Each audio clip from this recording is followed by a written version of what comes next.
Hello, everybody, and welcome to the X Factor with the Crypto Hipster. This is episode 48, season 3, episode 8, on the week ending July 14, 2023. And welcome. We have some awesome, amazing events that happened this past week in crypto and blockchain globally. And, some really, really fun stuff to talk about today. And I'm super duper excited, Um, this is going to be wonderful. And but before we get into the wonder and the joy, we have to talk about certain things, global studies and stuff like that to get that out of the way. Let's do it. Crypto custody market. Let's talk about the crypto custody market. That's going to tie into some things we're going to talk about later. Fun stuff. Crypto custody market reached $448 billion in 2022. Researchers said that a rise in crypto staking and NFTs are the major developments that happened in the custody market. The digital asset industry reached over $3 trillion at its peak in November 2021, kind of like before the FTX fiasco. However, the custodial part of the market remained at the more modest mark of $447.9 billion. These numbers are cited from a joint report on the state of digital asset custody conducted by the consulting firm PricewaterhouseCoopers and with wealth tech platform Aspen Digital. It was a 39-page document, and today's Friday, so that was published on Tuesday, July 11th. The report puts the number of custody service providers at 120 as of April 2023, dividing them into two broad categories: third-party service providers and self-custody solutions. Among the key institutional developments cited in this report are a rise of interest in crypto staking resulting from the Ethereum merge and the appearance of NFTs and the metaverse attracting institutional investors. If you don't know, the institutional investors like Morgan Stanley are big deals in the metaverse space. Pay attention because they're invested in it. All right, that's not in the article. That's not in the report. It's my telling you that. The key challenge, you'll see, is to overcome the FTX failure. And the report says institutions are increasingly looking to safeguard their assets through self-custody solutions or reputable digital asset custodians. And we're going to get into that later, reputable, rather than simply holding them with exchange platforms. And that's smart. It's smart. All right. So, and speaking of reputable, it ties into the next one, the next report. Cryptos, and let me know your thoughts on the first one. And let me know your thoughts on this one. Crypto scams are down 77%, but a certain exploit is making a huge comeback. Okay. Attackers are supposedly big game hunting large scale organizations with deep pockets to extract the most money possible. Oh, what's that all about? Crypto scams have fallen by 77% from 3.3 billion to 1.1 billion over the first 6 months of 2023, according to a report by blockchain intelligence firm Chainalysis. Their stuff's pretty good usually. It's pretty accurate. It's really good. It's not a research. Chainalysis, I kind of say they're probably one of the top research data companies around. They say the catch is that ransom attacks are back in trend, with perpetrators pocketing 62.4% more revenue in the first half this year than in 2022. On July 12th, which was Wednesday, Chainalysis released its mid-year crypto crime update, noting it's the second consecutive year that scam revenue has trended downward. The firm observed historically scam revenue increases in bull markets, which means we're not in a bull market yet. But that hasn't been the case. We have not had a bull market. Some people say that we're in a bull market. They say that institutions are here. It's an institutional bull market. Not yet. Inflows into illicit entities fell 65% over the first 6 months of 2023. And Chainalysis attributed the drop to decreasing transaction volumes. That makes sense. It explained that illicit inflows have fallen at a faster rate. Transaction volumes are down across the board, but declines are much less severe for legitimate services, which have seen just a 28% drop in inflows. And that's why you see certain cryptos that, the prices hanging in there, Kim Grauer, the director of research at Chainalysis, said that past scam victims may also be becoming more scrupulous with their investment decisions, and as a result, may no longer be falling for the bait thrown out by scammers.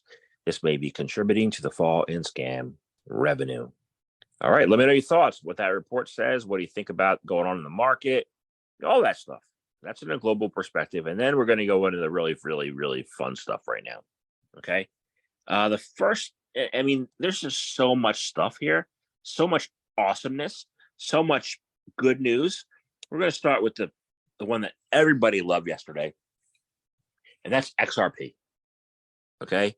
A judge, yes, a judge, not the SEC, but a judge has ruled XRP is not a security in the SEC's case against Ripple.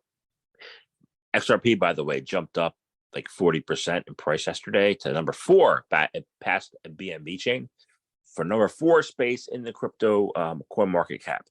Ripple Labs scored a victory in the U.S. District Court in the Southern District of New York as Judge Annalisa Torres ruled partially in favor of the company in a case brought forth by the SEC back to 2020. According to documents filed on July 13, Judge Torres has granted summary judgment in favor of Ripple Labs, ruling that XRP token is not a security, but only in regards to programmatic sales on digital asset exchanges. What does that mean? The SEC also managed to notch a victory of its own. They're claiming victory. They claimed it on Fox News as the federal judge ruled that XRP is a security when sold to institutional investors, as it met the conditions set in the Howey test. So to retail, it's not a security, but to institutional, it is, right? Well, there's more to it than that. Let me know your thoughts. So SEC lawsuit sought to compel Ripple to stop offering its XRP token under the premise that XRP was security and required additional regulation. Per the court documents, it says defendant's motion for summary judgment is granted. As to the programmatic sales, the other distributions, and Larson's and Garlinghouse's sales, and denied as to the institutional sales. Within a matter of minutes, the price of XRP jumped up. It jumped up. It's not going to be at an all-time high quite yet. But, shorts were liquidated. Oh, yeah. And this has been an ongoing case with the Hinman documents and SEC accusations. But the SEC did something else yesterday. They did something else in the meantime to detract from their loss. They're going to spin it as a win. They're trying to spin it as a win. They want to spin it as a win. So what do? They found a fall guy. Who's the fall guy? Okay. The fall guy is the SEC's Alex Mashinsky. Okay. The U.S. SEC has filed a lawsuit against Celsius and Mashinsky. Well, this isn't the only thing we're talking about Mashinsky about today. We're going to talk about Mashinsky right now. The SEC is taking action against Celsius Network. The regulator filed a lawsuit against Celsius Mashinsky on yesterday, charging the executive in Celsius for raising billions of dollars through unregistered and fraudulent offers, as well as selling crypto asset securities. They did not sell crypto asset securities. We made that term up. But let's see what it says. In the complaint, the SEC argued Mashinsky falsely promised investors a safe investment with his lending service known as Earned Interest Program. Celsius and the executive also fraudulently manipulated the price of Celsius' own crypto asset security, the CEL token. Okay. Wow. Here's the summary. All right. This is the summary says.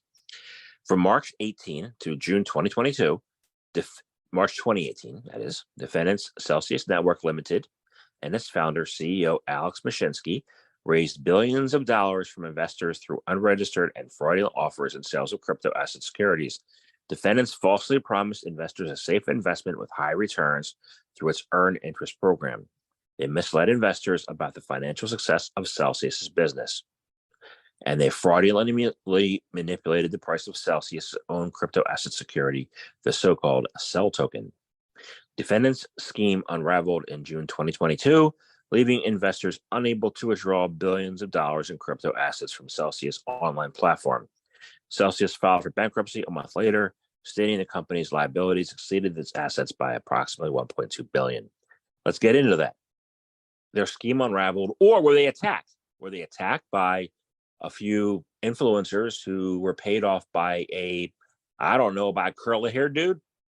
I'd watched it happen on Twitter. I know what happened. Do you? Go back and look at some of these influencers who were paid to create an attack. I'm not going to get into names right now, but their names you need to know. The securities regulator specifically alleged Celsius and Mashinsky were publicly misrepresenting significant financial events and the financial condition of the company. I believe that to be true. I do. If they were in hot water and they were saying everything's fine, then that's not a truth. That's a misleading statement. So it could, get you there. We'll see, how this all plans out. Is he innocent? Some people on Twitter think he is. Some people in the community think he is. But the deck is stacked, and so we'll have to see how that works out, So they did that. And then also, Mashinsky's still in hot water because the U.S. Attorney's Office has announced criminal fraud charges against Alex Mashinsky. So not only is the deal with the SEC, not only is the deck stacked against them, not only did earlier in the week the CFTC said Celsius violated the law, the U.S. Attorney's Office announces criminal fraud charges against Mashinsky. So the U.S. Attorney for Southern District of New York and Federal Bureau of Investigation have announced fraud charges against the former CEO of Celsius. In a announcement yesterday, the U.S. Justice Department said it charged Mashinsky with securities fraud, commodities fraud, and wire fraud related to allegedly defrauding customers and misleading them about Celsius' success, profitability, and the nature of the investments the platform made with user funds. He kind of did. People thought your platform was a custodian and you treated it as their money as a hedge fund. And people lost their life savings because you treated people's money as your own hedge fund. That's the argument. That's the argument. Let me know your thoughts on that, if that's true or not. However, authorities said they had reached a non-prosecution agreement with Celsius, which agreed to accept responsibility for its role in the fraud. Okay. If you rip off ordinary investors to line your own pockets, we will hold you accountable, said U.S. Attorney Damian Williams. Whether it's old school fraud or some new school crypto scheme, it doesn't matter one bit. It's all fraud to us, and we'll be here to catch it. That's what he said. Let me know what you think about what he said. Former Celsius Chief Revenue Officer Roni Cohen-Pavan and Mashinsky will also face charges of conspiracy, securities fraud, market manipulation, wire fraud related to manipulating the price of Celsius token. According to allegations, Mashinsky earned roughly $42 million in profits from the sale of CEL by artificially inflating the price, while Cohen-Pavan pocketed roughly $3.6 million. Well, part of that is my money. I don't want it back. And a part of it's other people's money. And they want it back. It's their life savings, and they want it back. Authorities arrested Mashinsky yesterday, which includes 7 criminal counts. Cohen-Pavan, a resident of Israel, whose whereabouts are unknown, somebody find him. At the time of the publication, faces 4 counts. Somebody find him. According to Williams, the indictment was first brought in November 2022, but had been sealed until yesterday. The exact date of the ruling of XRP. So, what? You want to do a war on crypto, Gensler, and you want to wait for the proper timing? Look at your buddy. SBF. And why didn't you choose him? Why did you choose the fall guy at the right time, at the right place? Fishy to me, man. Just a little fishy. A little fish. Going fishing. What kind of bait you using? Looks like you're using worms. You know, no, maybe you are a worm. I don't know. I don't know anymore. It's all crazy to me. So, good luck, Alex. If you did actually intentionally defraud people, I hope you have a pleasant time wherever they put you. Best of luck, best wishes, and we'll see how it goes. And I'm going to keep up to date on that. And but this whole let's talk about something else. Let's talk about the golden child. Because Mashinsky's not the SEC's golden child, but who's the SEC's golden child? And looks like our golden child is Prometheum. U.S. Representative Torres demands investigation of SEC deal with Prometheum. I first learned about these guys a month ago when I went to a conference, and I was like, how are these guys set up, and why are they the chosen one by the SEC? It seemed fishy, but the U.S. SEC could be investigated for a haphazard and heavy-handed approach to digital assets, or more specifically, for its sweetheart deal with the crypto platform Prometheum. I should have watched these guys because it's a little shady. On July 13, U.S. Representative Richie Torres filed a request to the SEC's Inspector General, Deborah Jeffrey, and the Government Accountability Office's Comptroller General Gene Dodaro. In the letters published by Torres on Twitter, he writes the SEC refuses to bring even the barest amount of clarity to the application of securities law to digital assets. Its preferred means of communicating is neither rule nor guidance, but enforcement. That's true. Torres emphasized the SEC's May decision to grant a special broker purpose dealer license to Prometheum, and only Prometheum, a digital assets platform created in 2017 by two U.S. financial tort attorneys. According to Torres, Prometheum appears to be nothing more than a Potemkin platform operating as a timely talking point for crypto critics rather than a true trading platform for crypto customers. I tend to agree. You might not agree. If you disagree, let me know your thoughts. Torres calls for an examination of both SEC's failure to create a workable process for registering digital assets platforms and the unusual backdoor sweetheart deal for Prometheum. Just, I don't know. The more I'm in here, the less I know. So, but let's talk about the CFTC, because since all the regulators are in the news, why not the CFTC? The CFTC case against Digitex Futures Exchange and CEO results in a $16 million court order against CEO Adam Todd. The U.S. federal court has ordered Digitex CEO Adam Todd to pay roughly $16 million in disgorgement and penalties related to a Commodities Future Trading Commission case. In a June 12 announcement, the CFTC said a judge in the U.S. District Court for the Southern District of Florida issued a default judgment against Todd and Digitex Limited, Digitex LLC, Digitex Software, and Blockstar Holding Limited Corporation for failure to register with the CFTC and manipulating the price of the DGTX token. As part of the judgment, the CEO and 4 companies under his control are banned from trading in any CFTC-regulated markets and required to pay $3.9 million in disgorgement, as well as $11.7 million civil monetary policy. So basically, you can't operate an unlicensed exchange in the U.S. Okay, that makes sense. Regardless of the technology used, the CFTC will aggressively use its well-established authority to ensure entities are lawfully registered and to address the manipulation of commodities in interstate commerce, said CFTC Enforcement Director Ian McGinley. Preliminary thoughts. How's that going to go? Yeah, this is all wild and crazy stuff today here on the X Factor with the Crypto Hipster. Wild and crazy stuff. And we're going to talk about wild and crazy stuff. We're going to talk about it in Spanish. Actually, Argentina. First Bitcoin futures contract has debuted in Argentina. According to Matba Rofex, the trading platform behind the investment vehicle, a first Bitcoin futures contract in LATAM, Latin America, has begun trading. Argentina welcomed its first futures contract yesterday, just 3 months after the country's securities watchdog approved the underlying index as part of a strategic innovation agenda. According to Matt Barofex, the trading platform behind the investment vehicle, it is the first Bitcoin futures contract in Latin America. In a futures contract, buyers bet on the future price of a commodity or other asset, such as Bitcoin.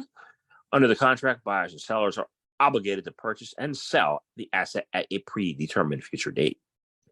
Argentina's security regulator, the Comisión Nacional de Valores, approved the Bitcoin Futures Index in April as part of an innovative agenda to encourage public and private collaboration for new financial products. How's that going to go in Argentina? Let me know your thoughts.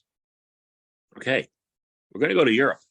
We're going to go across the board. I know all the fun happened in the U.S. this week, all of it. But let's see if we can find some fun in Europe. Europe's first spot Bitcoin ETF eyes 2023 debut after a long 1-year delay. Who is offering this?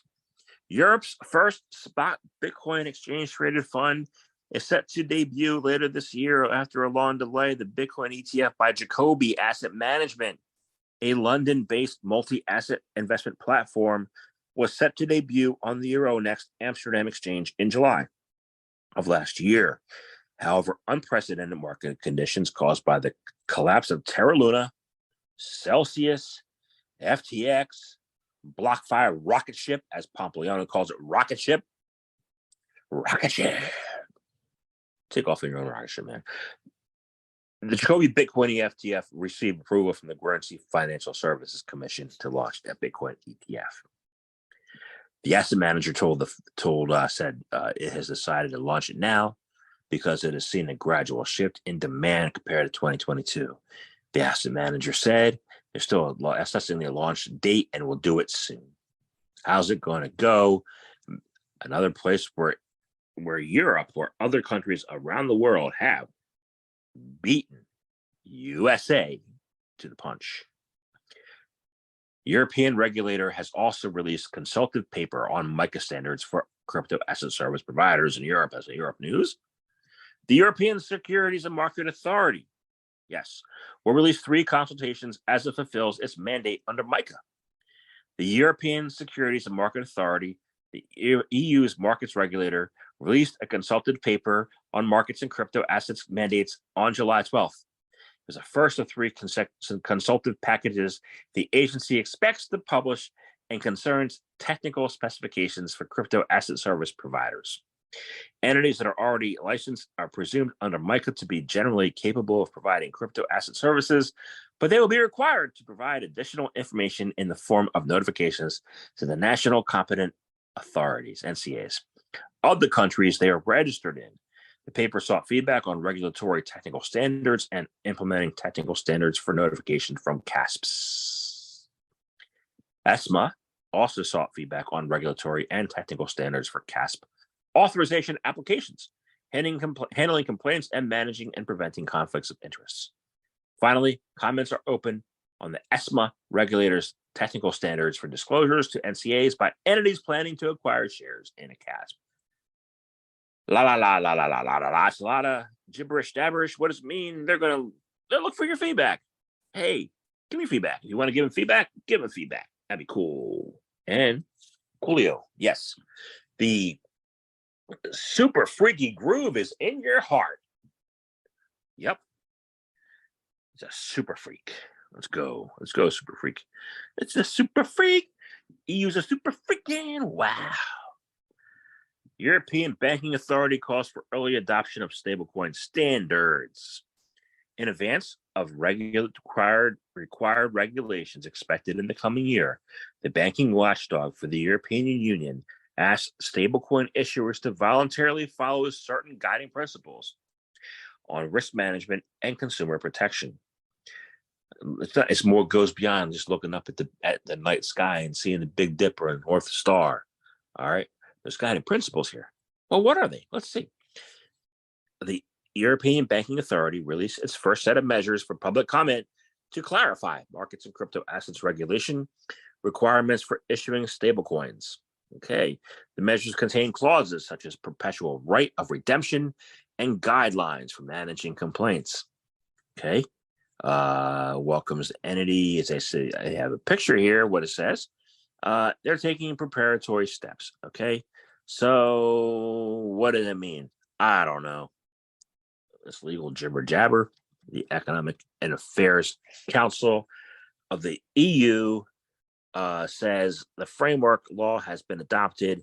EBA officials anticipate a surge in stablecoin issuance over the coming months and have urged businesses to use its guiding principles on good governance and risk management before the restrictions are implemented. According to the EBA, the statements is intended to encourage timely preparatory actions to MyCar application with the objectives to reduce the risks of potentially disruptive and sharp business model adjustments at a later stage, to foster supervisory convergence, and to facilitate consumer protection. Consumer protection sounds good to me. What does it look like? What do you think is going to happen? Let me know your thoughts. Let's go. Okay. And then we're going to talk about an EU Commission. The EU Commission is pushing for world leadership in Web 4,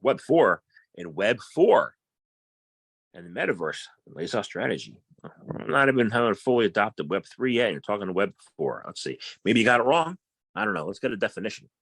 The EU Commission has tipped extended reality technology that enables people to interact with virtual worlds to create as many as 860,000 jobs in Europe by 2025. Extended reality, or XR, extended reality is an umbrella term for immersive technologies, including virtual reality, augmented reality, and mixed reality, and is a major technology enabler for virtual worlds. Europe throws its hat in the ring to become a world leader in Web 4.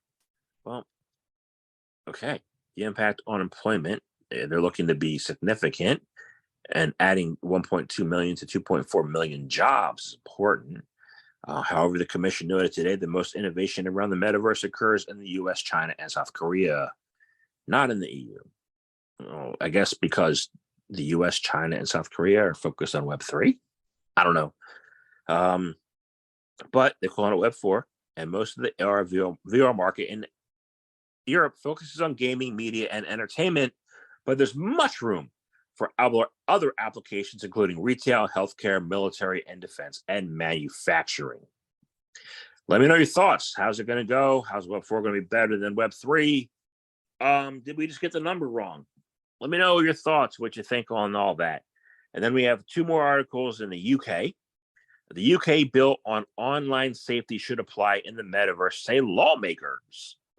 Legislation aimed at regulating certain internet services in the UK should cover activities in the metaverse, according to members of the House of Lords. In a Thursday session of the UK Parliament, members of the upper house debated whether the online safety bill would cover certain harmful content users could come across in a virtual environment like the metaverse. Many lawmakers consider how regulations could address ghastly stuff. Whoa, how are you going to... Whoa, ghastly stuff. Is that like Casper? Is that like, Casper the Friendly Ghost, or Gus, or I don't know, Ghostbusters? Ghastly. Sounds ghastly to me. According to member of Laura Finlay of Llandaff, Wales, children might encounter online. He says, whoever says this, the metaverse should not be beyond the scope of the bill and or judge, or nor should the environments created by it, said member Timothy Clement Jones. If we do not include that kind of provider environment in the scope, we will fail our children, and vulnerable adults will be falling down on the job. Well, we don't want them to fall down on the job, do we? Let me know how it's going to go. Let me know your thoughts. And then UK Treasury plans to exclude derivatives and unbacked tokens from the regulatory sandbox. Wow. The Treasury Department of the UK has proposed excluding unbacked crypto assets and derivatives from its plans for a digital security sandbox. In a consultation paper released this week, HM Treasury said the regulatory sandboxes that will be established under the country's Financial Services and Markets Act will provide the UK government the time to modify existing legislation, if needed, for crypto products. The proposed framework was aimed at giving firms the opportunity to operate as Parliament considers where its products or services may fall under existing regulations. However, according to the consultation paper, these considerations may not extend to unbacked crypto assets, for which regulations are still evolving, as well as for derivatives. Treasury said it would consider feedback on its proposed digital security sandbox until the consultation ends in August 2023. I didn't usually like playing in the sandbox when I was a kid. I preferred the seesaw. I preferred the merry-go-round. But if you like a sandbox, let me know how much you like the sandbox.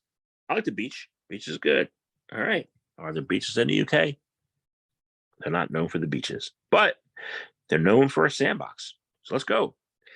Asia. Let's go to Asia. China. Let's talk about China.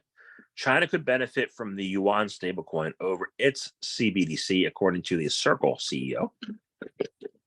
China may have banned the use of cryptocurrencies, but stablecoins might have a role to play in the proliferation of the yuan. Although China has closed its door to decentralized cryptocurrency, Circle CEO Jeremy Allaire believes that stablecoins could play a role in the proliferation of China's digital yuan. Allaire, who heads up the company USDC coin, suggested that yuan-based stablecoin might be China's best bet for driving the adoption of its national currency. Okay, and he was interviewed by the South China Morning Post. He says, if eventually the China government wants to see the yuan, the RMB, used more freely in trade and commerce around the world, it may be that stablecoins are the path to do that more than central bank digital currency.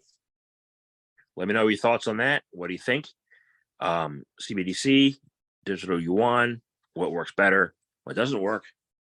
And then South Korea. Let's go to South Korea.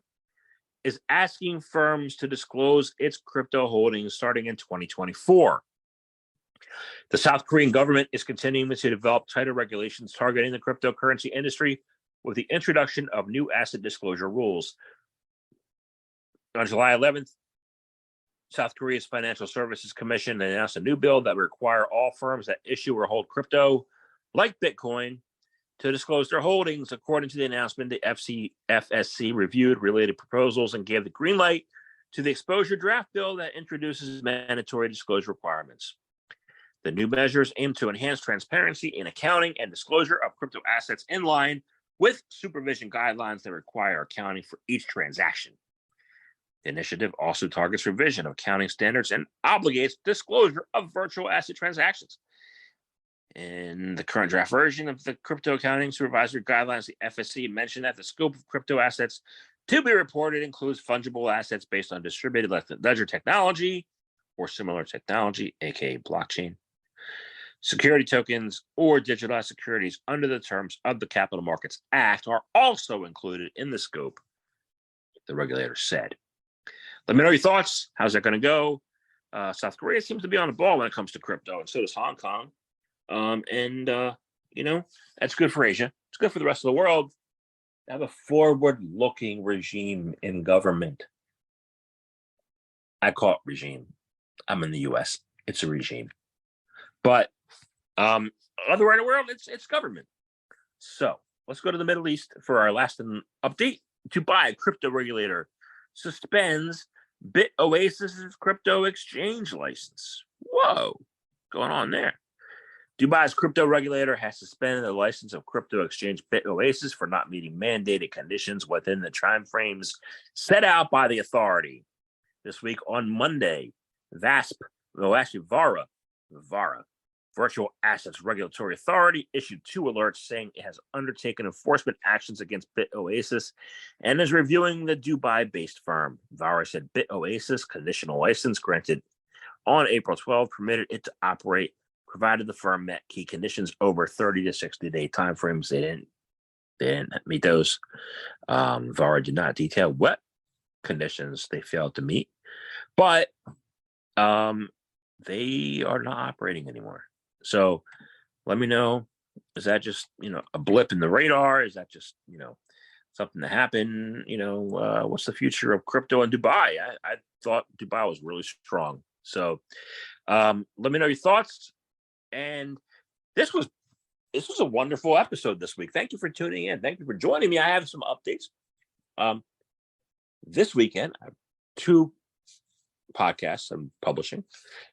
Check them out on the Crypto Hipster podcast, and they're both amazing. And I don't have any updates as far as conferences. I'm not sponsoring anything right now as we head into the summer. I do have some updates so far. I've created 8 Crypto Hipsters Mysticals, which are compilations of season 4 and season 5 podcasts. So check them out. They're all great so far. Anyway, have a lovely and wonderful week, and we'll check you out next Friday. And hopefully we'll have a lot more fun.